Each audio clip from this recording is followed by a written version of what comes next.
எல்லாருக்கும் வணக்கங்க. ஸ்நேகிதி பிடிச்சிருக்கோம். இன்றைக்கி கடல் நாட்டத்தை பற்றி தகவலை பார்க்கலாங்க. மழை காலம் ஸ்டார்ட் ஆயிடுச்சுங்க. மழை ஸ்டார்ட் ஆனதுனால நமக்கு கொஞ்சம் இந்த ட்ரை இருக்கிறதுனால பருப்பு வகையில் காய வைக்க ரொம்ப ஹெல்ப்ஃபுல்லாக இருக்குதுங்க. நீங்கள் பார்க்குற மிஷின் வந்து பார்த்திங்கன்னா கடலைக்காய் உடைக்கிற மிஷினுங்க. ஃபஸ்ட்டு கடலைக்காய் வந்துச்சுன்னா உடச்சி பருப்பாக்கி வச்சுருவோம். பாருங்கள், எல்லாம் பருப்பாக்கி வச்சுருக்கோம். நீங்கள் பார்க்குறது பாருங்கள், எல்லாம் பருப்பெல்லாம் உடச்சி வச்சுருக்கோம். இதுதான் ஃபஸ்ட்டுங்க. கடலைக்காய் வந்தோடனே பருப்பு உடச்சி வச்சுருவோம். இல்லைனா கடலைக்காய் வியாபாரிட்டு வாங்கிக்கோங்க. அடுத்தது வாங்க ட்ரையருக்குள்ளே போய் காயறதை பார்க்கலாம். இப்போ நம்ம ட்ரையருக்குள்ளே இருக்குங்க. நம்ம உடச்சி வச்சுருக்க பருப்பு வந்து பார்த்திங்கன்னா ஒரு நாள் முன்னாடி காய வைப்பேங்க. நல்லா காய வச்சோன்னா வந்து பார்த்திங்கன்னா இந்த பருப்போட பச்சை வாசமெல்லாம் வந்து பார்த்திங்கன்னா போயிருங்க.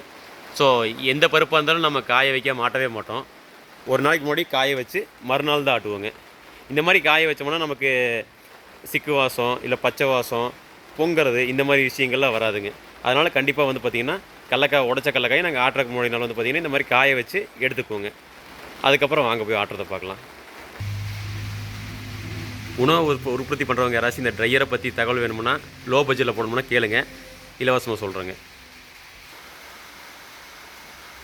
இப்போ கடலை வந்து பார்த்திங்கன்னா 13 கிலோ எடுத்துருக்கோம். டப் வெயிட் வந்து பார்த்திங்கன்னா 1 கிலோ. 12 கிலோ பருப்பு ஆட்டுறதுக்காக நம்ம எடுக்கிறோம். வாங்க பார்க்கலாம். கடலை பருப்பு 12 கிலோ எடுத்த அளவு நம்ம கொட்டுறோம்.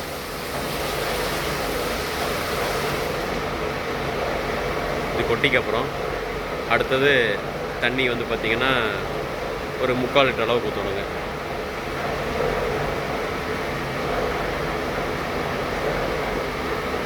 மெதுவாக ஒரு 3/4 லிட்டர் அளவுக்கு தண்ணி ஊற்றணுங்க.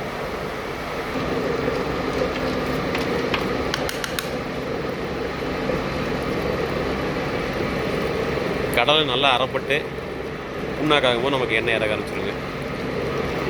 இந்த மிஷினோட விஷயம் என்னென்னா எண்ணெய் உற்பத்தி ஆன உடனே கீழே இறங்க ஆரம்பிச்சிருங்க. எண்ணெய் உள்ளே நிற்காதுங்க. இது வந்து 5 HP மோட்டரில் ஓடுது. ஸ்லோ ஸ்பீட் மிஷினுங்க. அப்புறம் இந்த கடலில் வந்து பார்த்திங்கன்னா தண்ணி மட்டும்தான் ஊற்றுறோம். வேறு வெல்லம், கருப்பட்டி, கரும்பு சர்க்கரை, எலுமிச்சம்பழம் இந்த மாதிரி எதுவும் போட வேண்டியது. கடலைக்கு வந்து தண்ணி மட்டும் ஊற்றினா போதுங்க.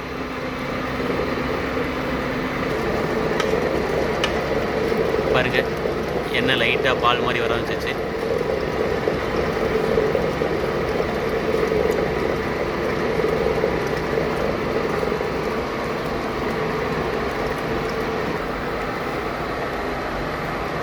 எண்ணெய் நல்லா இறங்க ஆரம்பிச்சிருச்சுங்க.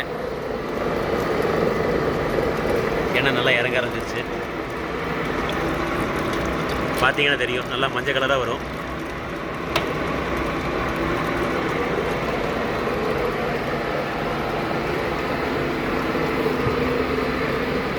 பாருங்கள், புண்ணாக்காக ஆரம்பிச்சிச்சு கட்டி கட்டியாக. இதில் வந்து பார்த்திங்கன்னா எண்ணெய் உள்ளுக்குள்ளே நீங்கள் பார்க்கவே முடியாது. இந்த மிஷினோட ஸ்பெஷாலிட்டி அதாங்க. ஏன்னா எண்ணெய் உற்பத்தி ஆனவுடனே உங்களுக்கு வந்து பார்த்திங்கன்னா கீழே இறங்கிடுங்க. இப்போ கோல்டு ப்ரெஸ் சொல்கிறாங்களேங்க. இப்போ நாங்கள் மழை காலம், வெயில் காலம், எந்த காலமாக இருந்தாலும் நாங்கள் பருப்பு நல்லா காய வச்சு தான் ஆட்டுறோம். எதுக்கு காய வைக்கிறோம்? காய வச்சு வந்து பார்த்திங்கன்னா பருப்பு ரொம்ப சூடாயிரும். நல்லா பருப்பு அந்த காலத்தில் சொல்லுவாங்க பெரியவங்க, நல்லா காய வச்சு ஆட்டினா எண்ணெய் வந்து கம்ப்ளீட்டாக இறங்கிடும். அதனால தான் பருப்பு நல்லா காய வைக்கிறதுங்க. காய வச்சாட்டினா குவாலிட்டி நல்லாயிருக்கும், உங்களுக்கு எண்ணெய் கெட்டு போகாதுங்க. இதுதான் மெத்தடுங்க.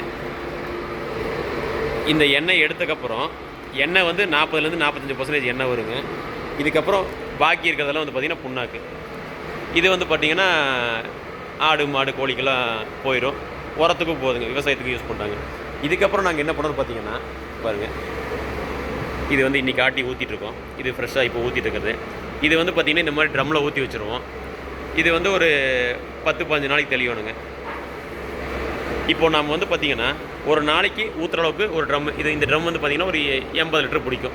ஒரு நாளைக்கு ஒரு 80 லிட்டர் தான் எங்களுக்கு ப்ரொடக்ஷனே நடக்குங்க. ஸோ 80 லிட்டர் ஊற்றி வச்சுருவோம். 80 லிட்டர் ஊற்றி வச்சிட்டோம்னா மறுபடியும் அடுத்த நாள் வேறு ட்ரம்மில் தான் ஊற்றுவோம். இந்த மாதிரி வந்து பார்த்திங்கன்னா பாருங்கள், இந்த ட்ரம் காலியாக இருக்குது, இதில் தான் ஊற்றுவோம்.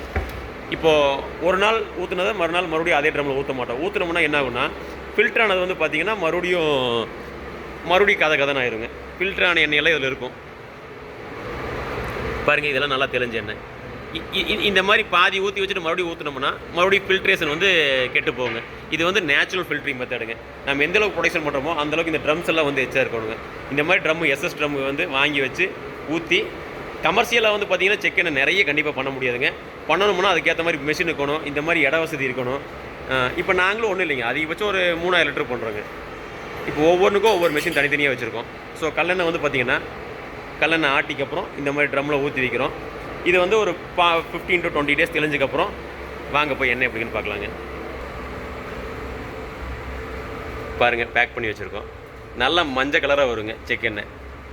ரொம்ப ப்ரௌன் கலரு, ஒரு மாதிரி வித்தியாசமான கலர்லாம் வராதுங்க செக் எண்ணெயில். இந்த மாதிரி மஞ்சள் கலராக நல்லா பார்க்குறக்கே நல்லா இருக்குங்க நமக்கு. இதுதான் நல்ல செக் எண்ணெய்ங்க. இப்படி தான் நம்ம கல்லெண்ணெய் உற்பத்தி பண்ணுறோங்க. உங்களுக்கு எந்த சந்தேகம் இருந்தாலும் எப்போ வேணால் ஸ்நேகிதி புட்ஸை கூப்பிடலாம். உங்களுக்கு சந்தேகத்தை தீர்த்து வைக்கிறேங்க. நன்றி.